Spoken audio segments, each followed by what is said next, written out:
Estamos aqui com Marcelo Marcengo, o professor e analista de Relações Internacionais, Leonardo Trevisan. O professor Trevisan está com pouco tempo. Eu trago aqui a notícia que o Irã chamou o bloqueio naval dos Estados Unidos de ilegal e pirataria e ameaçou portos nos Golfos Pérsico e do Omã, diante daquele impasse que a gente está vendo no Estreito de Hormuz. Trevisan, já te pergunto aqui, começando a nossa entrevista, o que os Estados Unidos está fazendo é pirataria ou é coisa pior? Deixa eu colocar primeiro o Marcelo Marcengo na tela. Marcelo, boa noite, tudo bem? Boa noite. E colocar aqui o professor Leonardo Trevisan.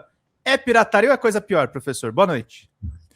Eu acho que tem aquela frase eterna que é atribuída ao Quesnep para Maria Antonieta, né?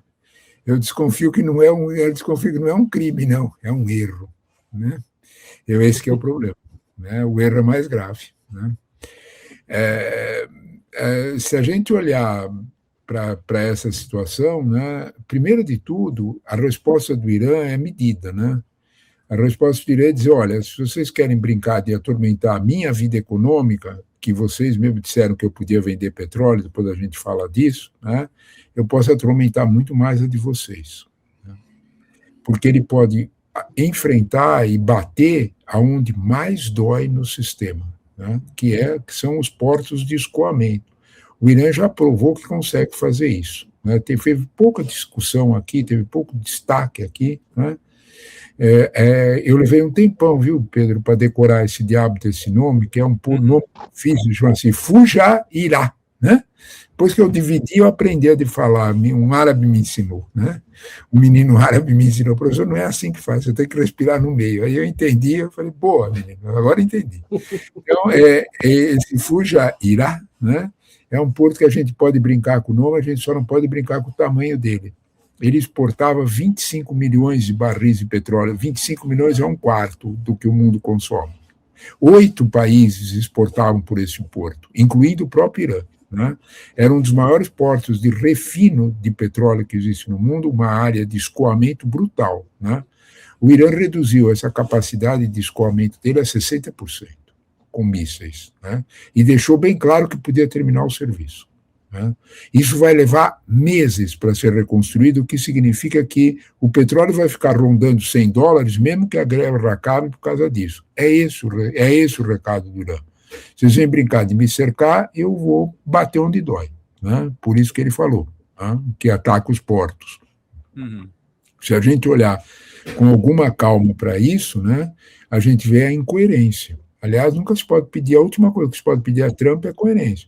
Porque há 15 dias atrás, o Departamento do Tesouro americano, né, a Secretaria de Economia deles, né, o Departamento do Tesouro cortou as sanções, recuou nas sanções ao petróleo iraniano para poder regular o mercado, para poder chegar petróleo mais rápido ao mercado e diminuir a tensão, né, porque não era só a China que compra. É um tiro no pé esse bloqueio, porque não é só a China que compra petróleo iraniano.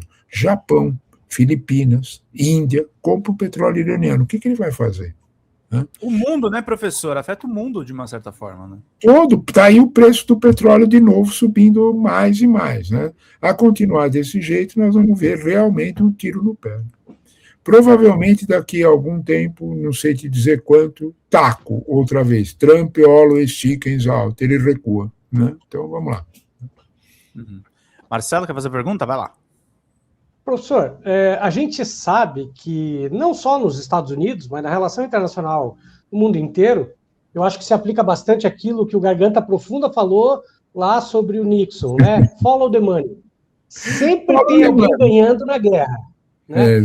Eu diria o seguinte, será que o Trump foi só burro?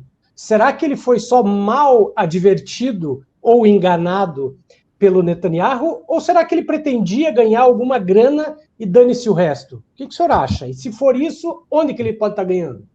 Olha, meu caro, eu te juro que eu concordo mais em gênero, número e grau com você. Eu fiz uma frase conversando, né? E ela saiu sem querer da minha boca, né? Faltou um estrategista nos Estados Unidos, sobraram homens de negócio. Faltou um estrategista sênior, faltou um Kissinger, sobraram homens de negócio. Você tem toda a razão, Marcelo. Porque se você olhar com um pouco de calma, o próprio Trump, que é sempre o investigado, fala sozinho, só deixar ele falar, ele confessa, ele mesmo disse, as petroleiras podem parar de reclamar porque elas estão ganhando bastante dinheiro com isso. Porque petróleo nos Estados Unidos, que os Estados Unidos são autossuficientes, mas o preço é internacional. Então, portanto, o petróleo americano que estava sendo vendido a $70 o barril, preço internacional, passou a ser vendido a 115. Faz a conta, 30 e tantos % a mais, né, pelo mesmo petróleo.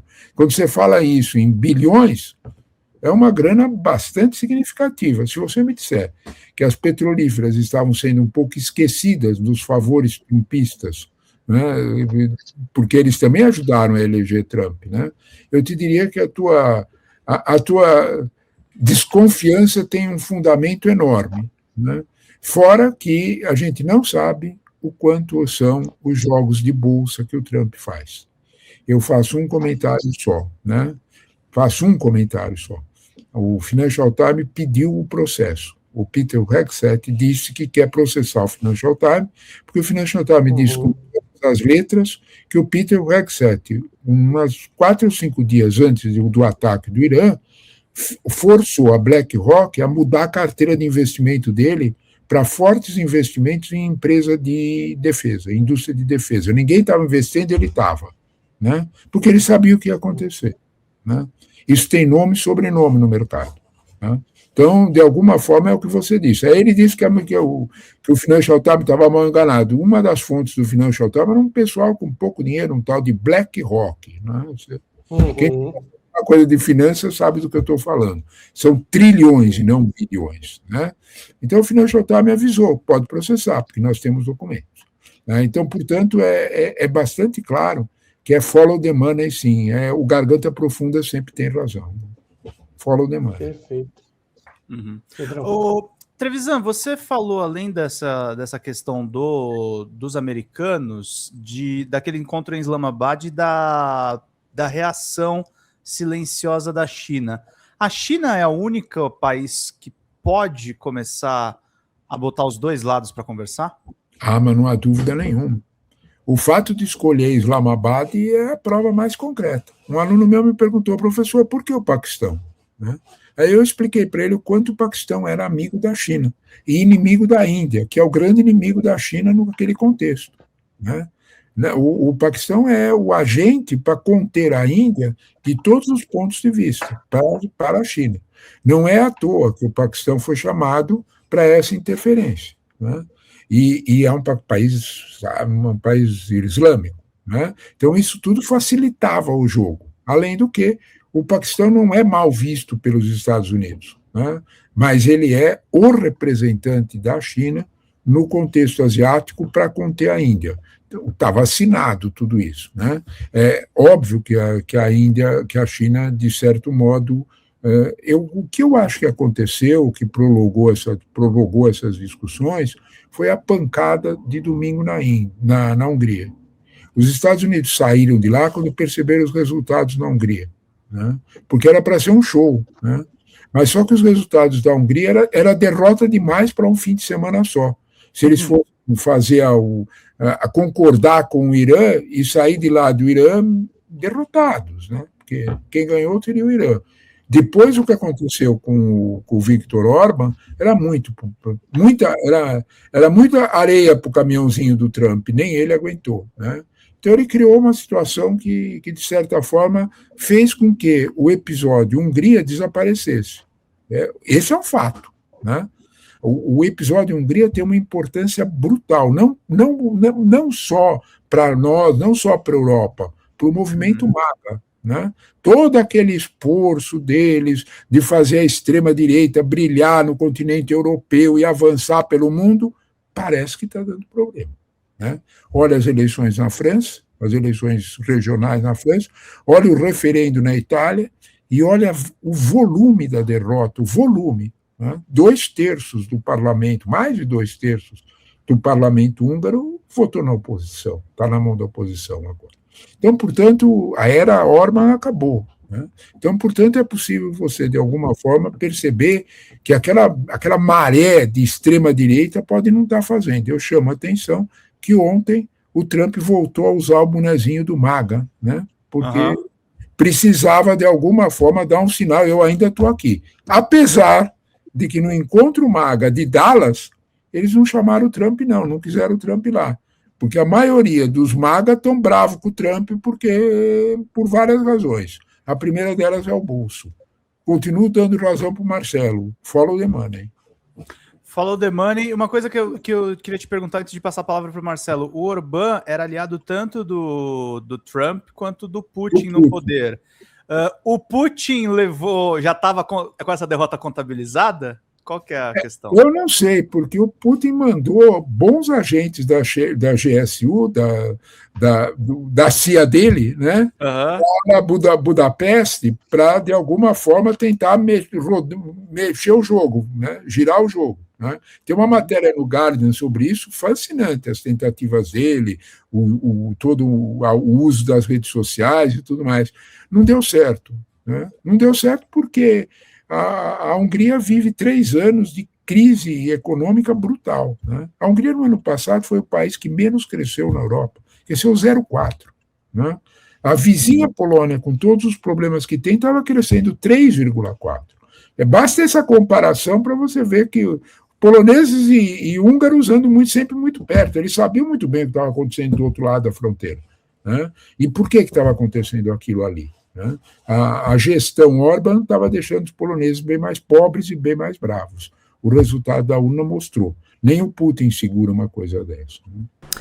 Fala, galera da Folha TV, não se esquece de se inscrever aqui no nosso canal para assistir programas como Folha Notícias Manhã, Folha Notícias Noite, o nosso Folha Entrevista e o nosso Barzinho das Meninas. Muitas coisas bacanas a gente acompanha por aqui e a gente precisa muito, muito do apoio de vocês para nosso trabalho jornalístico, investigativo, de curadoria de conteúdo, com vocês ajudando no nosso Pix, folhademocrata@gmail.com, ou mandando superchats, valeu demais, e os recursos financeiros, tornando-se membro do nosso canal, no nosso curso de jornalismo básico, para você ficar muito bem informado a respeito de tudo.